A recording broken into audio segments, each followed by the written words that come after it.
I don't normally do interviews, but here we go with one. Today we have Matthew. Hi, nice to meet you. Tell us about yourself, because people on my channel probably have no idea who you are. Yeah, so I'm a French Catholic apologist. I'm one of the only ones doing that full-time in France, trying to bring apologetic stuff from the US in France. So I wrote 5 books, God's Existence, the historical reliability of the New Testament, answering objections to Christ's divinity, the resurrection, and arguing for Catholicism more specifically, so responding to Protestant objections, Orthodox. And yeah, I've been doing works on miracles too, so Catholic miracles that are well attested and that can give solid evidence in favor of Catholicism. I've also been involved in pro-life apologetics, so I wrote a book on abortion, another book on euthanasia, and yeah, generally just moral apologetics. So yeah, I like a lot of what Catholic Answers is doing. A little bit of everything. That's awesome. Yeah. And you said you're a full-time apologist. That's what Yes. you do. Is there an organization that you are a part of, or how does that work? So I work for the organization Mary of Nazareth, so in French it's Marie de Nazareth, and they employ me to work full-time for them. So I write books, articles, do conferences throughout the country, and debates. So if you're interested, you can find my debates on the channel, my channel. Most of them are in French, but there's one in English that you guys can see. It's the debate on Eucharistic miracles with Kevin O'Carter. So yeah.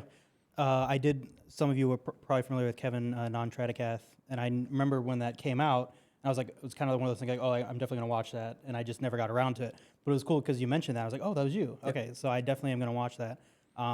And you have a channel, but it's mostly in French, right? Exactly, because I'm trying to bring apologetics in France. Yeah. France is a very secular country. There's not many people in doing apologetics. So yeah, the urgency is to put some content in French, even though there are a few videos in English on my channel that the American audience can understand. That's awesome. Yeah. So would you say apologetics is not as popular among Catholics in France as it is here? It's not as popular, it's not as well known, because after the Second Vatican Council, there has been a form of spirit of relativism amongst the faithful and a lack of transmission of the faith. And yeah, just, religion is a private thing, you don't talk about it publicly. Whereas here in the US, you easily talk about religion in the public sphere, you do debates, and in the French culture, this is not... frowned upon? Yeah, this is not part of the French culture since the 1960s, 70s, where, yeah, religion is more a private thing. That's awesome. And then you came all the way here for the conference. That's really awesome. 13-hour flight. 13-hour That's what we flight. call motivation, yeah. Yeah, there you go. That's cool. You got to meet some apologists this weekend? So I met Trent Horn, Joe Heschmeyer, Carlo Broussard, Tim Staples. Sadly, I didn't get the chance to meet Jimmy Akin, who is, in my opinion, one of the best Catholic apologists in the world. And perhaps I'll meet him next year if he comes, and I'll try to come back again. Sweet. But yeah, I met some of my favorite apologists for the first time here, so it was great. Awesome. Yeah, I think it's going to be cool to see that you kind of seem like the top guy in France. Maybe your organization will grow to be what Catholic Answers is. I hope so. I hope to bring a form of Catholic Answers in France, because, I mean, Americans are not the only ones who have questions about their faith. I mean, it's the same for everyone, for Germans, for French. There are objections. There are people converting to Islam because the immigration in France is mainly Muslim. And so there's objections that are given to Christians on the divinity of Christ, on the Trinity, on things like that. And we need answers, and sometimes answers are not easy to find on your own. And that's why it's great to have organizations that are dedicated to providing these answers on a plate, so that you don't have to do the research yourself. So yeah. That's awesome. So this debate you did with Kevin, how did he like find you, or did you find him? How did that come about? So he's one of the only guys who did videos attacking Eucharistic miracles on internet. And since I have specialized, I've done in-depth study of Eucharistic miracles analyzed by science, thanks to the work of Franco Serafini, who is a cardiologist and who has written the most rigorous book on Eucharistic miracles published up to this date. I have collaborated with him, and his book has been translated in French and in English. So if you guys want to study the in-depth Eucharistic miracles, read his book, A Cardiologist Examines Jesus. He provides the very rigorous scientific evidence for 5 miracles analyzed by science. So Lanciano, Buenos Aires, Sokolka, Tixla, Legnica, these are the 5 cities in which these miracles occurred. And yeah, the evidence is very amazing. And I use this book, and I've talked to Serafini in person. He has come to France to give conferences with me. And so, yeah, I thought it was a good opportunity to respond to the skeptic objection of Kevin. So did you make a video about Kevin first? Or No, I made a video on Eucharistic miracles, both in French and in English. Okay. And Kevin wanted to organize a debate. Cool, and yeah, we just got in contact. He's a very nice guy, respectful. And I appreciate that. It's not the case of every atheist. Sure. So I was happy. And Joe Schmidt also told me that I should do it with him because he was the most competent atheist who had studied the subject. And so we organized that, and we did that correctly.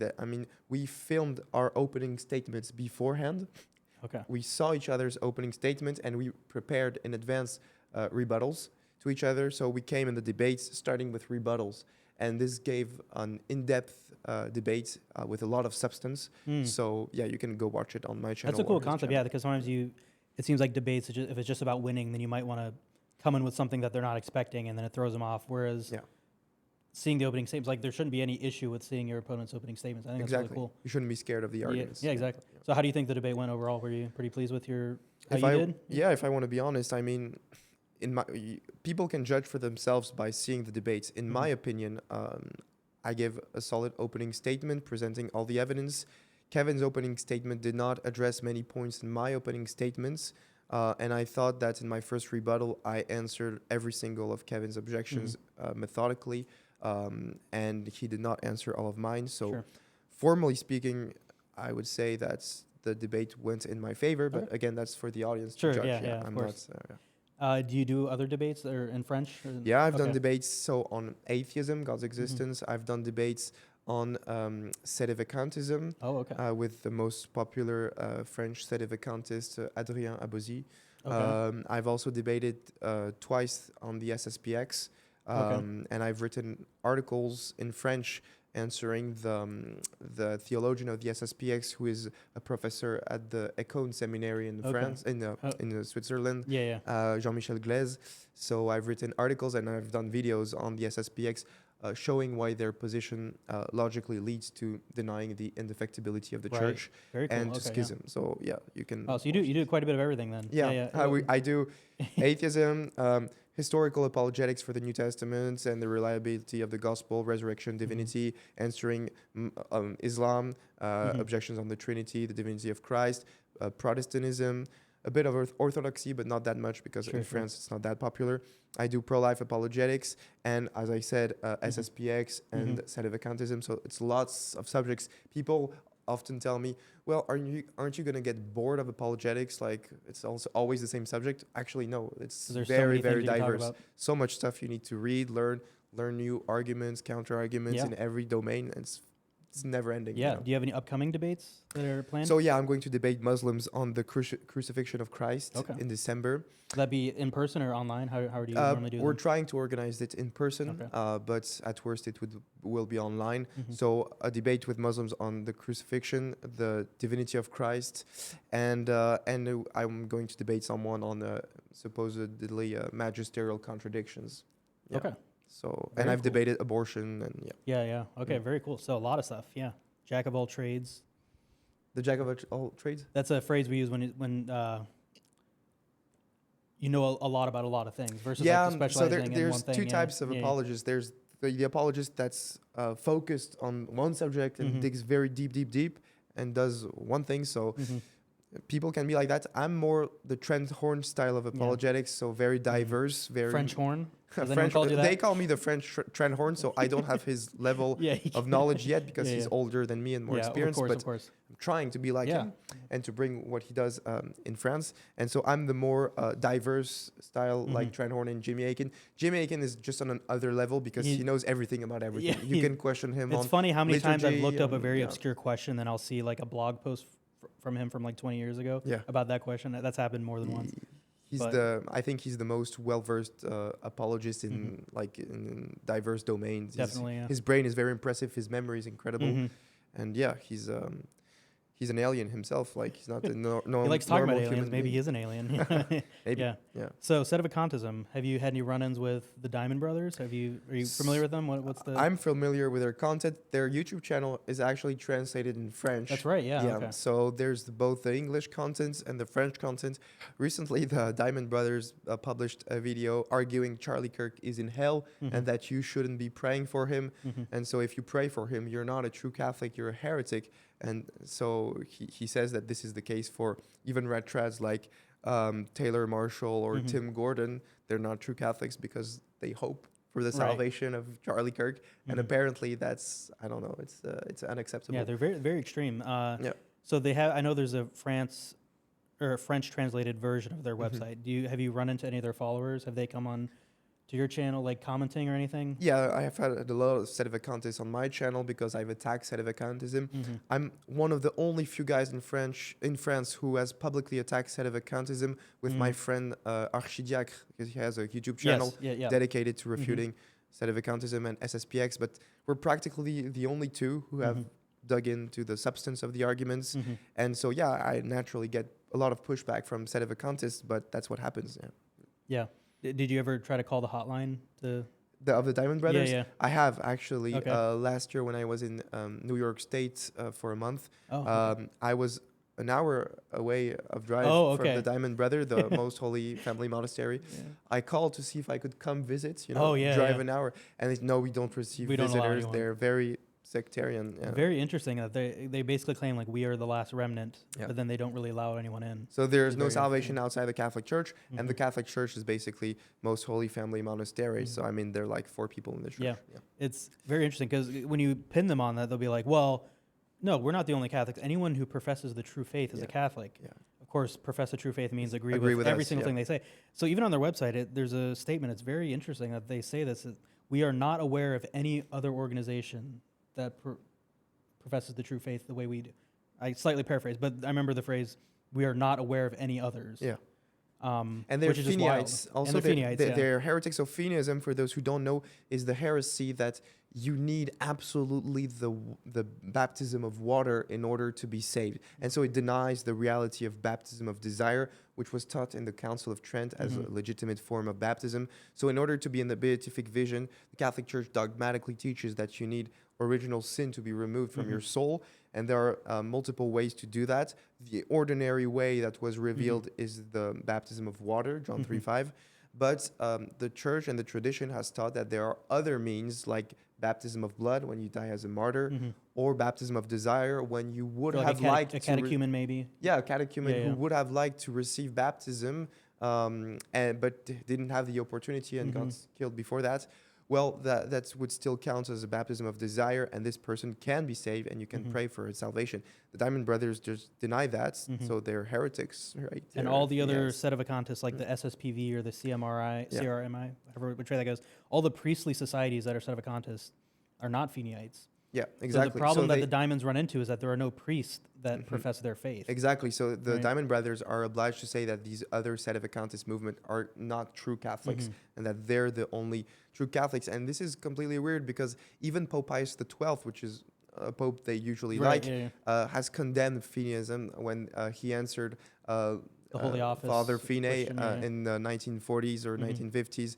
There's a letter from the Holy Office condemning this heresy. So, I mean, it's totally inconsistent. And I saw a post from the Diamond Brothers arguing that Pope Pius XII was kind of a modernist pope, but he was a weak pope, but he erred in good faith. Yeah, and that's the way they put it. They're also against natural family planning, right? And so they say that Pope Pius XII was in error on that because he accepted NFP with certain limits. Yeah, but it's just very interesting that, like, with Pope Pius XII, they grant all this like grace of like, oh, maybe he just made a mistake, but he's still the pope. But then any pope after, it's like, no, heresy. Yeah, exactly. You're a formal heretic. It is interesting. I know there are some. There's at least 1 or 2 bishops that are Feniites out there. There might be more, but even they like have their beef. It's kind of weird how like there's this one guy, Tethero or something. He has like a parish in the U.S. and he's a Feniite. But the Diamonds and they don't get along because they've found other things to like be mad about. So it's like even the Diamonds won't like formally say like we endorse this bishop. Like you can go to him for communion. Like they'll just say stay away from him because some other reason. it's just wild because at the end of the day, they're not they haven't found any priests or bishops that they agree with, and then they don't actually have anyone to be accountable for. So they have no clergy, and Yeah. I mean, when you have no clergy, no bishops that you submit to, this is obvious schism, right? Because Saint Ignatius of Antioch says, if you have no bishop, you have no church, right? No apostolic succession, no bishop to which you submit to, you're necessarily in a state of schism. Yeah. Yeah. It's very interesting. Are you familiar with Jerry Matitix? Yeah, a little bit, but He's also a very interesting guy because he is what you call a home alone Sedevacanist. So he says, like, theologically, he's like on board with like the SSPV, as far as like he's not a Feniite. So he's, but his whole thing is that all of these Sedevacantist bishops do not have jurisdiction, which is true. Like, we would agree. Yeah. We'd say the same thing about SSPX bishops, right? So it's like he's come to that conclusion, like, these bishops do not have jurisdiction. They're not authorized. Therefore, we should not go to them. And that's very interesting because it's like, okay, how can you say there is a church when you say there are no bishops with authority? I mean, it's ridiculous. How can you say the church is one, holy, Catholic, and apostolic if there are no bishops? So with no authority? jurisdiction and no living magisterium, Right. because the magisterium has stopped with the death of Pope Pius XII. Exactly. So, but the church has always taught that she has the necessary means to transmit and teach doctrine throughout time, and so you cannot have a living magisterium that ceases to exist, right? And so the question I have for Sedevacantists is, how long is too long? Like, what period of time would you say, okay, that has been too long and that has falsified the papacy? 100 years? 400 years? How much? Give us a number. Because Vatican I talks about the perpetual successors succession of St. Peter. Yeah, this is an interesting concept because I've thought about this a little bit. It talks about perpetual successors. Whenever I bring that up to them, they say, well, anytime a pope dies, there's a period of time where there's no pope. Yeah, that's so not who's too to say it can't be a really long period? And the thing is, like, okay, so what was Vatican I condemning when it said that? What was it talking about if it Also, wasn't just talking about that? I would say in the short period of time that we have to elect a new pope, the church has the ordinary means to elect a new pope, whereas we in have Sedevacantism, we have the cardinals. all the bishops who have a jurisdiction and who are able to set up a council, they have died, right? There's no more cardinals, right? The College of Cardinals is empty because the last cardinal who became cardinal under Pope Pius XII died. He was Monsignor de la Parra, I believe. And so the College of Cardinals is empty, and so they don't have the internal resources to elect a new pope in the future. And in order to set up a conclave, you could say, oh, the bishops could set a conclave, the few bishops that are left. The bishops could. But they have no jurisdiction, and in order to set up a conclave, you need jurisdiction, right? So bishops who have no jurisdictions do not have the power to set a conclave. Yeah, and which bishops count? Is it any independent bishop? Do the SSPX bishops count? Which ones? No, because they're heretics. Which one's gonna vote? No, they're heretics. Yeah, they they're believe all in gonna baptism of They're all desire. gonna disagree. They believe in the baptism of desire. This is an interesting thing. Do you know who Jeremiah Bannister is? Have you heard of No. him? Okay, he's. I'll have to send you his stuff. He was a former Sedevacantist. He made up this really good point: is that even if all the Sede bishops got together and elected a pope, there would still be someone who disagrees, because then you just ask him, what do you think about baptism of desire? If he says yes, these people leave. If he says no, these people leave. It's like nothing will actually solve this problem, which is very interesting. And so some Sedevacantists say, okay, we're not going to need a conclave for this one. Just there's going to be a revelation from God descending and designing. And this would be, if it were to happen, it would be a form of private revelation, right? Yeah. And private revelation, you cannot force Catholics to agree with it. So you cannot force Catholics to recognize him as the Pope. But the papacy is something that you have to believe. So private revelation is not going to cut it. Yeah, that's not sufficient. So it cannot be just a private designation of a pope by like a dove who descends from heaven and designate this one. That's not going to work. And Pope Leo XIII, in his encyclical Satis Cogitum, teaches that the Church always has the internal means to subsist and to subsist when it comes to sacraments and magisterial authority. So this has to be ongoing in time, and so you need jurisdictions at every point of time in the Church. So that falsifies Sedevacantism. Now, in your studies as an apologist, did you have any issue with the apparent, contradiction in Vatican II versus the prior? Is that something you studied a lot? Did you struggle with it, or was it pretty? So I struggled with it in the beginning, and I would say that there are like 3 or 4 typical objections that arrive often. So there's ecumenism, so unitatis redintegratio, Mhm. supposedly contradicting Mortalium Animos from Pope Pius XI. And I would say that on ecumenism, depends how you define it, but Mhm. there's two types of ecumenism. One is incompatible, the other one is compatible. Mhm. So the one that is incompatible is saying, oh, we're just all Christians and we're all part of the same church, and these differences Don't evangelize don't Protestants. matter. Yeah. Don't have to evangelize Protestants. Yeah. They all have all the necessary means of salvation Mhm. in their churches. And by the way, the Vatican today does not call Protestant churches. If you read Dominus Jesus by Ratzinger, it It's says ecclesial community. ecclesial That's communities. right. Yeah. Churches is reserved to people who have maintained apostolic Mhm. successions and who have a bishop. So they're not churches, and the church recognizes that. Even Vatican II says only the Catholic Church has received from God the fullness of the truth and the Mhm. grace for salvation. Mhm. That's Unitatis Redintegratio number 3. Yeah. And so that's not relativism. Ecumenism, I would define it as a pastoral approach to discuss with Protestant and Orthodox in order to fully lead them into the truth bit by bit. You're not Mhm. going to convert anyone to Catholicism by saying, "Oh, you filthy heretic! You need to become You're outside Catholic. the church. You're Yeah. outside the Yeah. church. You're Yeah. down." That's not going to be efficient. And ecumenism Mhm. is just trying to smooth this path of dialogue, so that through dialogue the barriers can be overcome, so that the person may slowly become a little bit Mhm. convinced of Catholicism. And Mhm. that's a more pastoral, Yeah. efficient approach. And I would say that's good ecumenism. Bad ecumenism is relativism, like, oh, it doesn't matter what Christian denomination you belong to. That's not what the church teaches. Yeah. So interesting story. I've not read Vatican II in its fullness at all, Mm. but I did sit down. I did read Unitatis Redintegratio in full. Mhm. It's the only one I've read in full. Yeah. And I came away with that. I'm like, that was beautiful. Like, it beautifully explained the necessity of the church, but also the pastoral approach, Mhm. the imperfect communion we have with Protestants. And then also it really stressed, like, we will not be fully united until we can receive the Eucharist together, is Mhm. basically what it said. Because I do have some friends who kind of go too far in the ecumenist direction where they're like, oh, like we're all fine. Christians, yeah. And I just found that like this perfectly summarized it, had all Balanced, the proper nuance, and I'm just like, yeah, this is like, why are people freaking out about this? And I would You say know? that to people who criticize Vatican II, there can be some legitimate criticism on the formulation of the conciliar documents. Sure, Okay, yeah. granted. But please, before you criticize Vatican II, actually do the job of reading Read it, Vatican yes, II yes. entirely. I did that when I was 19 or 20 years old. I sat down, I took the 16 documents, I wrote them line by line with a pen. I did a deep study of the council.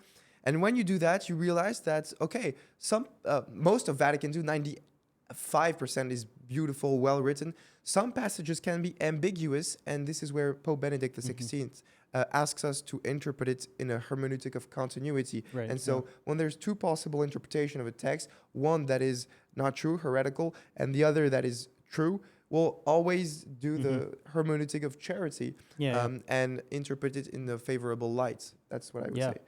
Any of the other documents that you found maybe challenging initially? Okay, so the most beautiful would be De Verbum and Lumen Gentium, in my opinion.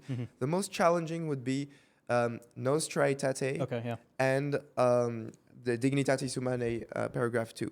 So Nostra Aetate doesn't teach anything doctrinally. It just reminds us of stuff that is, you could say it's not a doctrinal document. It's pastoral documents encouraging interreligious dialogue and saying, oh, look at what we have in common with Buddhists, Hindus, then Jews, Muslims, and Christians. And so I would say that it's political correctness, right? It's there's nothing formally wrong in the document, right? There's no heresy or theological mistake. It's just that there's some problematic omissions, right? So you can say something that is true in itself, but forget to say other truths that are important to complement what you've just said. And sometimes the document does not insist on some other truths that need to be said in this context. It just emphasizes on the importance of relations with other religions and not reminding the necessity of Christ. But it does in other documents, like even Lumen Gentium 14 reminds the dogma that there's no salvation outside the Catholic Church. And that needs to be reminded of. So you could criticize Nostra Aetate for being too political correctness. I mean, there's a fair criticism on that. However, there's no formal error or Right. necessity of Yeah. accusing the document of teaching heresy. It does not. And I would say that when it comes to religious liberty, so Dignitatis Humanae number 2 teaches that there's a natural right to religious freedom, so not to be coerced by the state to practice your religion or not, so not to be stopped by the state to practice your own religion. That can be difficult because there have been other prior magisterial statements from Pope Pius IX for example, in Quanta Cura, that condemns the freedom of conscience. But theologians have argued for the continuity here. So I can refer to Brian Harrison's work, Thomas Pink, and in France there's two great theologians who talked about it, Father Bernard Lucien and Louis-Marie de Blinière. They've studied this deeply. They were Sedevacantists, then they studied it and found a possible conciliation between the documents, and then became back in communion with the church again. So basically the solution is to say that the freedom of conscience that was condemned in the syllabus of errors and in Quanta Cura, Miraribus, Lamentabili, things like that, it's the freedom to do anything you want with in terms of religion and freedom of speech and conscience. So that was condemned. You cannot do it any way you want, like absolute freedom. Right. But there's a certain form of freedom, freedom to act in accordance with one's conscience in the Thomistic sense that is acceptable, right? Even Aquinas in the Summa talks about the necessity to act within one own conscience when it comes to religious matters. And so what is taught in Dignitatis Humanae is not the freedom to do anything, just like in a liberal understanding. It's a freedom to act in accordance with one's conscience and not to be stopped by the state within just limits to practice your religion. But it's very important to insist on the part where it says within just limits. So it's not absolute freedom. Right, yeah. It's a restricted freedom. And so once you understand that, this can help overcome the supposed contradiction. But I would say this is the most difficult topic of Vatican II if I were to pick. Religious liberty? Yeah, I think it's the most difficult subject to find the hermeneutic of continuity when it comes to the council. Sure. Yeah.